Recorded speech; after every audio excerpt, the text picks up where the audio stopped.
Before we talk about the rot, we must acknowledge the incredible achievements of the US healthcare system. Despite criticisms about affordability and coverage, US healthcare has stood as a beacon of public health leadership and an absolute pioneer in healthcare policy. When colonists first settled in the Americas, they brought with them disease that had devastating effects on native populations, and it has been estimated that somewhere between 10 to 100 million indigenous people across the Americas eventually succumbed to disease. After America separated from the British, it began to think of ways to prevent other disease outbreaks from coming to and manifesting in America, and also how to manage them once they were there. In 1798, a system of marine hospitals were developed that evolved into the Marine Hospital Service. The hospital service was designed to support seamen who were often sick and evolved to manage gatekeeping and quarantine of pathogenic diseases. At that time, the main means of international travel was by boat, which meant that ports were often the point of entry for infectious diseases. Early on in America's history, it was obvious that America was connected to the rest of the world and that ensuring the health of Americans would be best served through a coordinated response. The emergence of the health agencies we are familiar with today eventually followed. The National Institutes for Health began as the Hygienic Laboratory in 1887, a one-room bacteriology lab within the Marine Hospital Service. In 1930, it was renamed as the National Institute of Health, singular.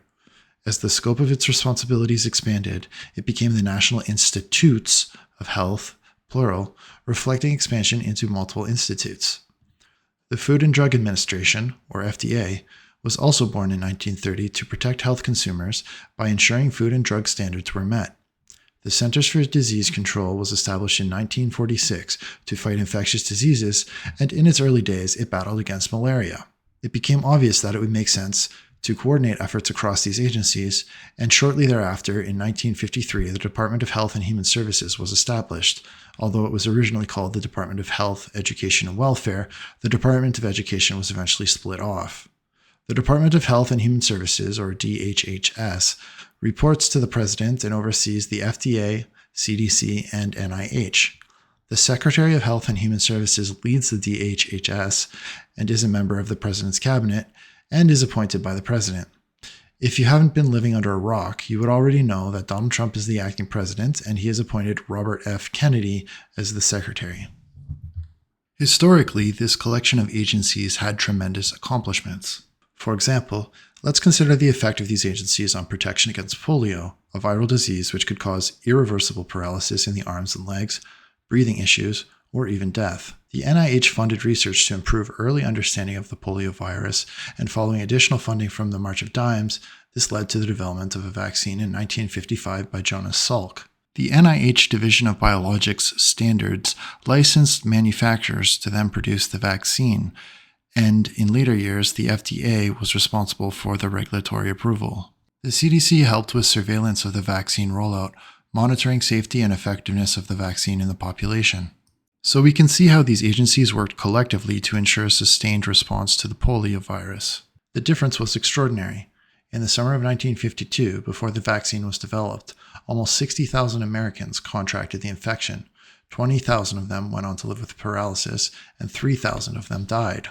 By September 1961, 77% of the population under 40 years of age had received at least one inoculation, and the polio case count dropped to below 1,000 for the first time since 1900. But the Americans weren't satisfied with this.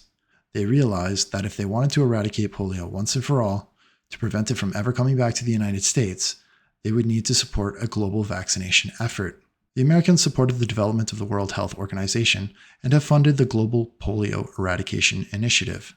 These have pushed polio to the brink of eradication globally, with disease rates having decreased by more than 99%. As a result of the effort of these agencies, Americans and others today are routinely vaccinated against polio.